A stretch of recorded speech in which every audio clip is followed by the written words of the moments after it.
Good morning. आज हम यहाँ पे विभव मापी के उपयोग पढ़ रहे हैं। ये किरचॉफ के नियम वाले पार्ट का एक पार्ट है। तो पिछले वीडियो में हमने विभव मापी पोटेंशियोमीटर के बारे में पढ़ा। आज हम पढ़ रहे हैं कि विभव मापी के उपयोग, यूजेज ऑफ पोटेंशियोमीटर।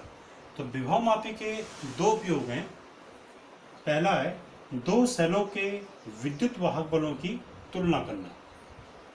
दूसरा उपयोग है इसका किसी प्राथमिक सेल का आंतरिक प्रतिरोध ज्ञात करना।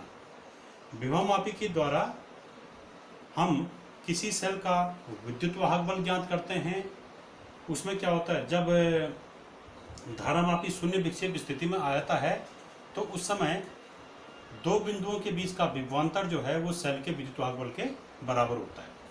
तो उसी आधार पर हम विभव मापी का उपयोग देखेंगे कि दो सेलों के विद्युत वाहक बलों की तुलना करेंगे, और दूसरा किसी प्राथमिक सेल का, जैसे लैग्रांज सेल है, इसका आंतरिक प्रतिरोध ज्ञात करेंगे।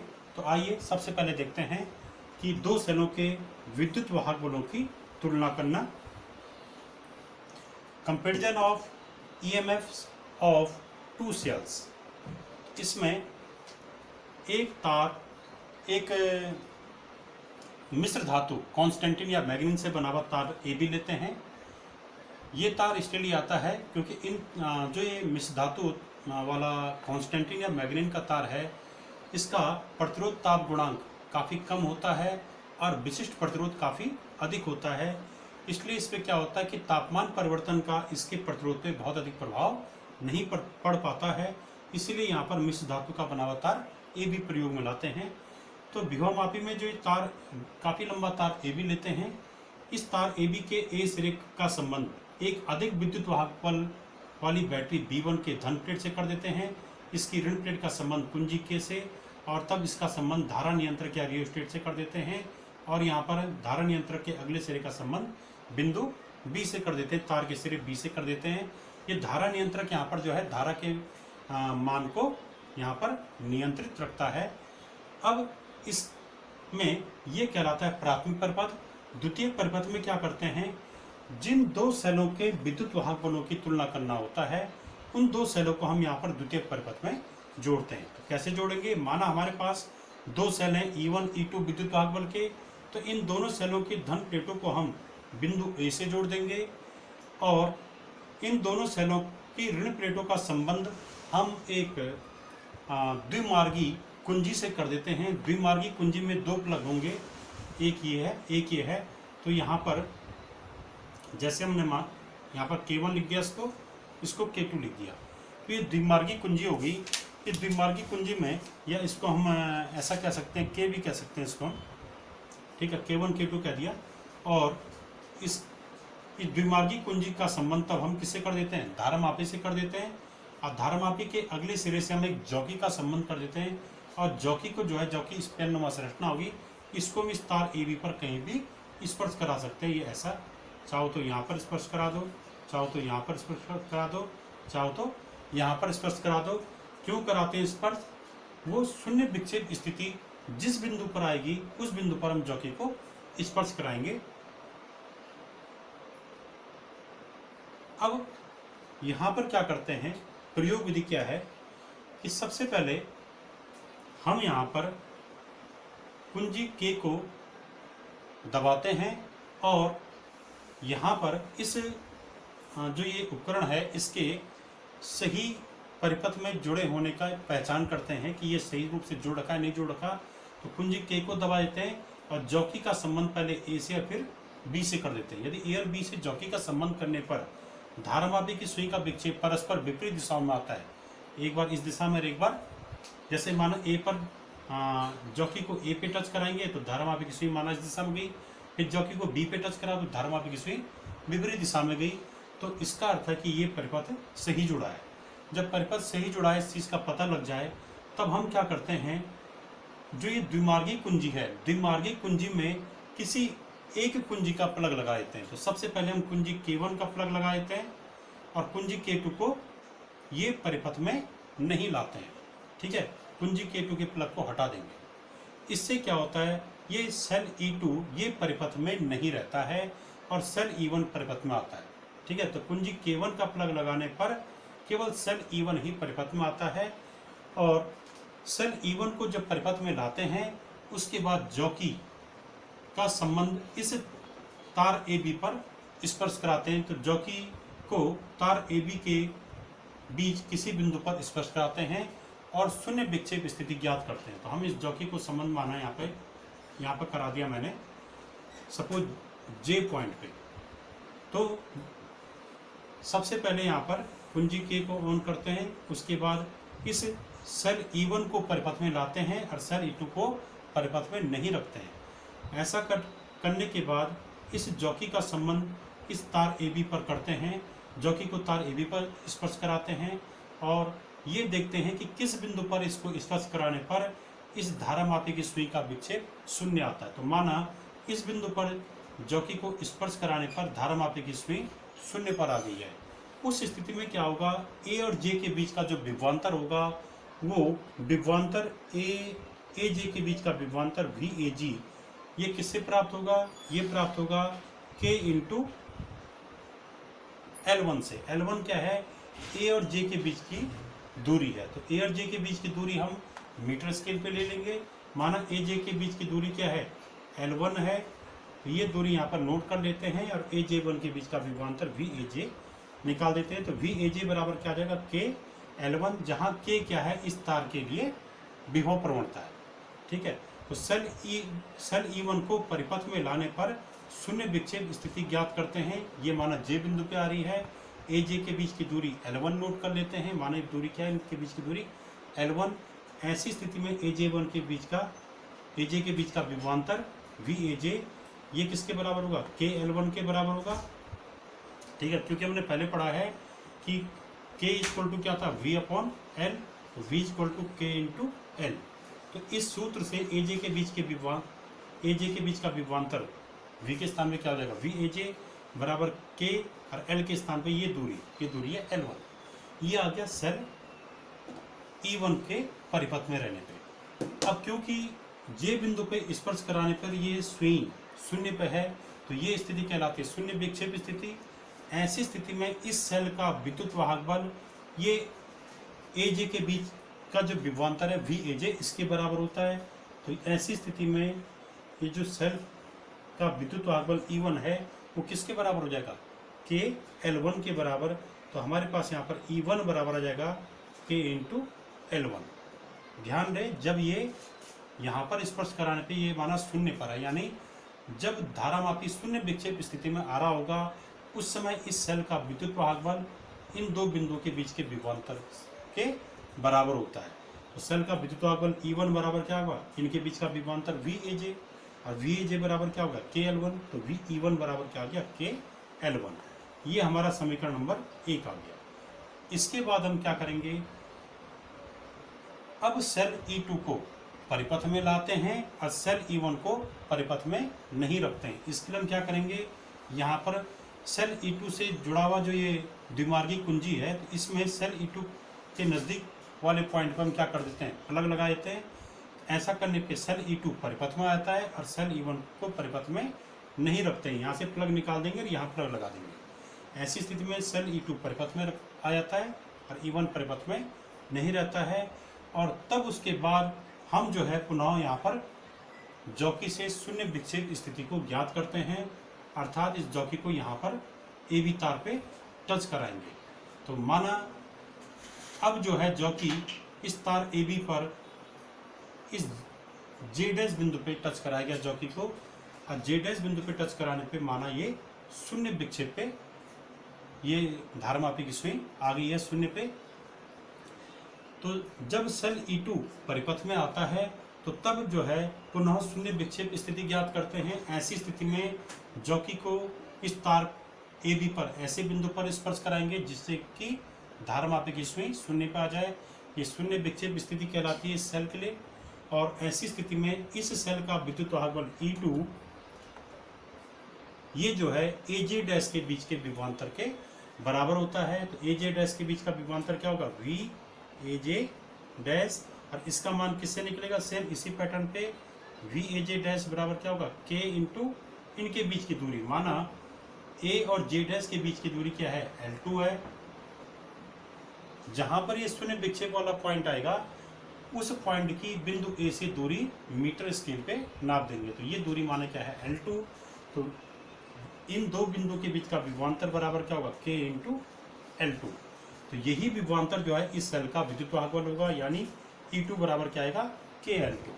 तो हम यहाँ पर लिख देंगे E2 बराबर KL2। तो सीधा सा इसमें इसका फंडा यह है कि इसमें क्या करना है, एक बार सेल E1 को परिपथ में रखना है, E2 को परिपथ में नहीं रखना है, और तब E1 को परिपथ में रखते हुए इसको शून्य विक्षेप स्थिति ज्ञात करनी है। उस समय इस सेल का विद्युत वाहक बल E1 बराबर क्या आएगा, KL1, जो यहाँ पर आया था। अगली बार क्या करना है, सेल E1 को परिपथ में नहीं रखना है और सेल E2 को परिपथ में रखना है, यहाँ पर प्लग लगा देंगे और तब पुनः शून्य विक्षेप स्थिति निकालनी है। जहाँ पर शून्य विक्षेप स्थिति आ रही होगी उस बिंदु की ए से दूरी नोट कर लेनी है और तब उस समय इन दो बिंदुओं के बीच का विभवांतर इसके विद्युत वाहक बल के बराबर होगा, यानी E2 बराबर क्या आ जाएगा, KL2। और ऐसी स्थिति में जब E1 बराबर KL1 आ गया, E2 बराबर KL2 आ गया, तो इसमें इस समीकरण में इस समीकरण का भाग देने पे क्या आ जाएगा, E1 upon E2 this upon this बराबर आएगा KL1 अपॉन KL2। तो इससे आ जाएगा L1 अपॉन L2। तो यहाँ पर इससे हमारा ये मान आ गया कि दो सेलों का विद्युत वाहक बल की तुलना कैसे कर रहे हैं, E1 बटे E2, यानी इनका अनुपात लेना। तो E1 अपॉन E2 बराबर L1 upon L2। L1 L2 के मान हम शून्य विक्षेप स्थिति में मीटर स्केल के द्वारा निकाल देते हैं, ठीक है। E1 क्या है, पहले सेल का विद्युत वाहक बल, E2 क्या, दूसरे सेल का विद्युत वाहक बल। यदि इनमें से किसी एक सेल का विद्युत वाहक बल ज्ञात हो, जैसे माना E1 ज्ञात है, तो हम E2 को ज्ञात कर सकते हैं। अब देखिए इसका दूसरा उपयोग कि दो सेलों किसी प्राथमिक सेल का आंतरिक प्रतिरोध ज्ञात करना। प्राथमिक सेल का आंतरिक प्रतिरोध ज्ञात करना।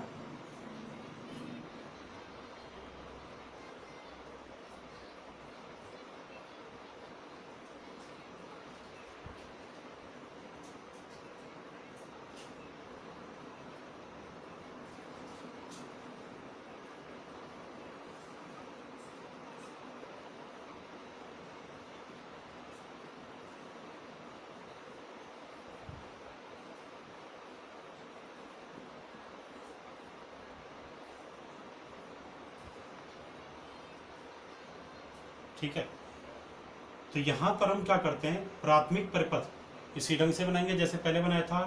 द्वितीय परिपथ में क्या करते हैं, यहाँ पर एक सेल लेते हैं, वो सेल जिसका आंतरिक प्रतिरोध हमने ज्ञात करना है। तो माना इसका आंतरिक प्रतिरोध स्मॉल r है और इसके साथ हम यहाँ पर क्या करेंगे, एक प्रतिरोध बॉक्स भी जोड़ देंगे यहाँ पे।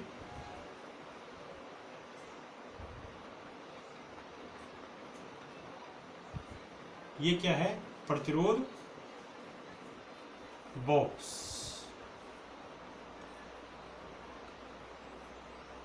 इसको कैपिटल R से प्रकट करते हैं और इसके बाद यहाँ पर एक कुंजी लगा देंगे।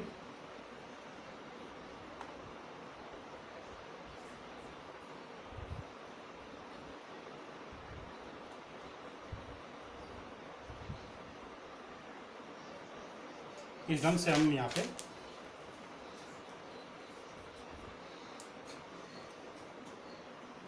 ये इसका परिपथ हो गया कि जिस सेल का आंतरिक प्रतिरोध ज्ञात करना होता है उस सेल की धन प्लेट को बिंदु ए से जोड़ देते हैं और बिंदु ए से एक प्रतिरोध बॉक्स को भी जोड़ते हैं। प्रतिरोध बॉक्स का जो अगला सिरा है वो कुंजी K1 से जोड़ देते हैं और तब जो है इन दोनों को आपस में कनेक्ट करके इसका संबंध धारामापी से, धारामापी के अगले सिरे का संबंध जॉकी से कर देते हैं और जॉकी को इस तार AB पर किसी भी बिंदु पर स्पर्श कराते हैं और शून्य विक्षेप स्थिति ज्ञात करते हैं।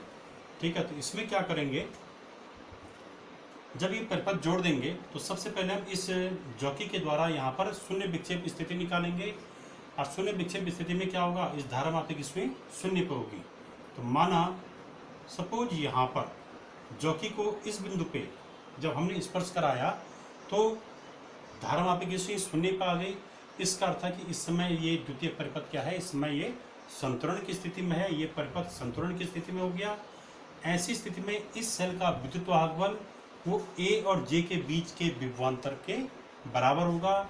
यहाँ पर ए और जे के बीच की दूरी को मीटर स्केल से नोट कर लेंगे। तो ए और जे के बीच की दूरी माना यहाँ पर क्या है, एल है। ये दूरी हम यहाँ पे नोट कर लेंगे।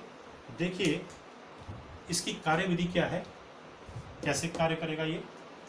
सबसे पहले यहाँ पर इस कुंजी K1 के प्लग को निकाल देते हैं। प्रतिरोध बॉक्स से जुड़ी हुई जो कुंजी है इसके प्लग को निकाल देते हैं। ऐसा करने पर ये प्रतिरोध बॉक्स यहाँ परिपथ में नहीं रहता है।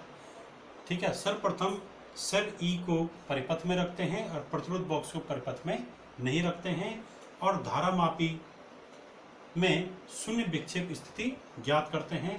तो माना धारामापी को से जुड़ी हुई जो जॉकी है इसको J1 पे जब हम स्पर्श कराते हैं तो ये शून्य विक्षेप देता है। ऐसी स्थिति में इस सेल का विद्युत वाहक बल E ये जो है AJ1 के बीच के विभवांतर के बराबर होगा। तो माना AJ1 के बीच का विभवांतर क्या है, AJ1 के बीच की दूरी क्या है, L1। तो यहाँ पर AJ1 के बीच का जो विभवांतर होगा वो VAJ1 होगा। तो ये E बराबर क्या हो जाएगा, VAJ1, और VAJ1 का मान किससे आएगा, वो आएगा K इंटू L1 से, क्योंकि V बराबर क्या होता है KL, L के स्थान पे L1, L1 क्या है AJ1 के बीच की दूरी, K क्या है इस तार का विभव प्रवणता, VAJ1 क्या है वो इन दोनों बिंदुओं के बीच का विभवांतर। तो सबसे पहले क्या किया, इस सेल को परिपथ में लाते हैं और इस प्रतिरोध बॉक्स को परिपथ में नहीं रखते हैं, इसके लिए यहाँ से कुंजी निकाल देंगे।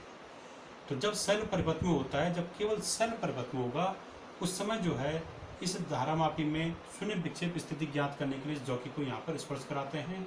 जॉकी को J1 पे स्पर्श कराने पे माना ये शून्य विक्षेप दे रहा है, उस समय AJ1 के बीच की दूरी L1 नोट कर ली, और तब इस सेल का विद्युत वाहक बल E वो AJ1 के बीच के विभवांतर के बराबर होगा। तो E बराबर VAJ1, और VAJ1 बराबर क्या आ गया KL1। तो इससे आ गया हमारा E बराबर KL1। ये हमारा समीकरण नंबर 1 हो गया। अगली स्थिति में क्या करते हैं कि यहाँ पर इस कुंजी K1 के प्लग को भी लगा देते हैं। ठीक है, यहाँ इस चीज़ का ध्यान रखें, सबसे पहले कुंजी K दबाई जाएगी, तब जाके इनके परिपथ शुरू किए जाएंगे। तो सबसे पहले कुंजी K दबाई, उसके बाद केवल सेल E को परिपथ में लाए, इसको परिपथ में नहीं लाए। अगली बार क्या, उससे ये समीकरण आया। फिर अगली बार क्या किया, यहाँ पर कुंजी K1 को प्लग में लगा, यहाँ पर लगा दिया, इसमें प्लग लगाकर कुंजी K1 दबा देते हैं, इससे प्रतिरोध बॉक्स परिपथ में आ जाता है। और ऐसा करने पर पुनः हम यहाँ पर क्या करते हैं, शून्य विक्षेप स्थिति ज्ञात करते हैं। तो माना जब प्रतिरोध बॉक्स भी परिपथ में आ गया तो उस समय शून्य विक्षेप स्थिति सपोज इस बिंदु पर आ रही है। जब प्रतिरोध बॉक्स परिपथ में लाए जाते हैं तो उस समय धारामापी में जो शून्य विक्षेप स्थिति है वो जॉकी को J2 बिंदु पर स्पर्श कराने पे प्राप्त हो रही है। तो AJ2 के बीच की दूरी नोट कर लेते हैं। तो माना AJ2 के बीच की दूरी क्या है, वो L2 है। ठीक है, तो जब सेल के साथ साथ प्रतिरोध बॉक्स R भी परिपथ में ला जाते हैं उस समय जॉकी को AB पर बिंदु J2 पे स्पर्श कराने पे धारामापी में माना शून्य विक्षेप स्थिति आ रही है, और ऐसी स्थिति में AJ2 के बीच की दूरी L2 नोट कर लेते हैं। तब जो है इस सेल ये AJ2 के बीच का जो विभवांतर होगा वो इस सेल के टर्मिनल विभवांतर के बराबर होगा। तो माना इस सेल का टर्मिनल विभवांतर क्या है, वो है V। तो V बराबर हो जाएगा K इंटू L2। L2 मतलब इन दो बिंदु के बीच की दूरी। इसको हम समीकरण नंबर 2 लिख देते हैं। ये कब आएगा, जब ये सेल के साथ साथ प्रतिरोध बॉक्स भी परिपथ में होगा। इसके लिए हम क्या करेंगे, प्रतिरोध बॉक्स जब एक कुंजी K1 को दबाएंगे उसके बाद हम प्रतिरोध बॉक्स से एक प्लग निकाल देंगे। इसमें 1 ओम, 2 ओम, 3 ओम, 4 ओम ऐसे प्लग लगे होते हैं। माना हमने 2 ओम का प्लग निकाल दिया तो यहाँ पर R की वैल्यू क्या होगी, ये जो प्रतिरोध बॉक्स R है इसकी वैल्यू 2 ओम मानी जाएगी। जब इससे 5 ओम का प्लग निकालेंगे तो R की वैल्यू 5 ओम मानी जाएगी। तो कुंजी K1 को लगाकर प्रतिरोध बॉक्स में से किसी मान का प्लग निकाल देते हैं और तब जो है यहाँ पर शून्य विक्षेप स्थिति प्राप्त करते हैं। माना शून्य विक्षेप स्थिति J2 पे आ रही है तो AJ2 के बीच की दूरी L2 होगी। तो उस समय AJ2 के बीच का विभवांतर वो क्या होगा, इस सेल का टर्मिनल विभवांतर होगा। तो सेल का टर्मिनल विभवांतर V बराबर क्या आएगा, K इंटू L2। अब ये समीकरण नंबर 1, समीकरण नंबर 2, तो इनसे हमारा ये आ जाएगा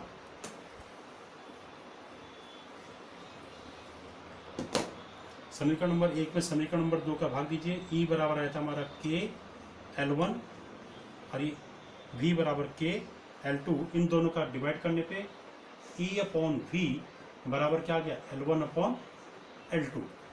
ठीक है, सेल का विद्युत वाहक बल बटे सेल का टर्मिनल विभवांतर बराबर L1 अपॉन L2। अब इस सेल का आंतरिक प्रतिरोध, तो सेल का आंतरिक प्रतिरोध, इसके लिए हमारे पास एक फॉर्मूला था।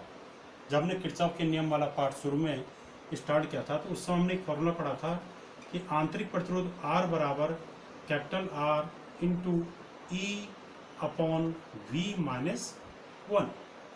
ये वाला फॉर्मूला R क्या है, ये प्रतिरोध बॉक्स में से जो प्लग आपने निकाला उसका मान है। ठीक है, E क्या है, इस सेल का विद्युत वाहक बल है। V क्या है, इस सेल का टर्मिनल विभवांतर है। ये हमने इनकी वैल्यू निकाली हुई है।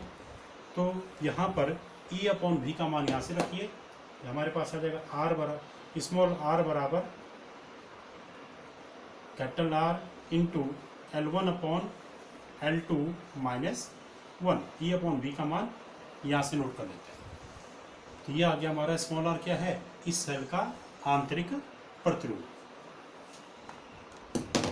तो सेल का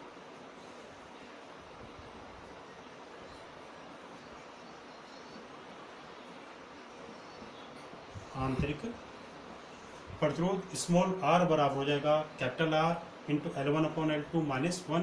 कैपिटल R की वैल्यू प्रतिरोध बॉक्स से मिल जाती है, L1 अपॉन L2 ये हम यहाँ पे नाप के इनके मान रख देते हैं और ये माइनस 1। ठीक है, तो इसमें कुछ सावधानियाँ हैं। सावधानियाँ क्या हैं कि यहाँ पर जो तार AB है ये काफ़ी लंबा होना चाहिए जिससे कि इसकी विभव प्रवणता कम हो जाए। ठीक है, और कम विभव प्रवणता होने पे ये ज़्यादा शुद्धता के साथ मान देता है, ज़्यादा सुग्राही होता है यंत्र। दूसरा, यहाँ इस परिपथ में धारा जो है बहुत अधिक देर तक प्रवाहित नहीं होनी चाहिए, क्योंकि बहुत अधिक देर तक धारा प्रवाहित करने पे यहाँ पे तापमान बढ़ेगा जिससे कि प्रतिरोध यहाँ पे अचर नहीं रह पाएगा, प्रतिरोध बदल जाएगा। फिर अगली सावधानी क्या है यहाँ पे कि सेल के बाद जब हम यहाँ पे पहले वाला उपयोग किया था, जब दो सेलों के विद्युत वाहक बलों की तुलना कर रहे थे, चाहे यहाँ पर आंतरिक प्रतिरोध ज्ञात कर रहे हैं, तो जब एक सेल के बाद दूसरा सेल परिपथ में आ रहा होगा तो वो शीघ्रता से एक सेल के बाद दूसरे सेल को परिपथ में लाना चाहिए, नहीं तो धारा के मान में क्या आ जाएगा, परिवर्तन आ जाएगा। फिर यहाँ पर जो जॉकी है, इस जॉकी को यहाँ पर इस तार AB पर ज़्यादा दबा के नहीं चलाना चाहिए। ऐसा यदि हम करते हैं तो इससे जो है तार की मोटाई हर स्थान पे एक समान नहीं रह पाएगी। और एक चीज़ और भी इसमें कि जो तार की मोटाई है वो हर जगह पे क्या होनी चाहिए, एक समान होनी चाहिए। हाँ, एक चीज़ और कि यहाँ पर जो ये बैटरी है, बिंदु A से बैटरी की धन प्लेट जुड़ी है, सेलों की धन प्लेट जुड़ी है, तो सभी सेलों की धन प्लेट और बैटरी की धन प्लेट हमेशा एक ही बिंदु से जोड़नी है, बिंदु A से जोड़नी है। ठीक है, और सबसे इम्पॉर्टेंट कि जो ये बैटरी है, इस बैटरी का विद्युत वाहक बल द्वितीय परिपथ में आने वाले सेलों के विद्युत वाहक बल से ज़्यादा होना चाहिए। यानी इस बैटरी B1 का विद्युत वाहक बल ये द्वितीय परिपथ वाले सेलों के विद्युत वाहक बल से हमेशा ज़्यादा होना चाहिए। अगर ऐसा नहीं है तो हमको शून्य विक्षेप स्थिति प्राप्त नहीं होगी। Thank you.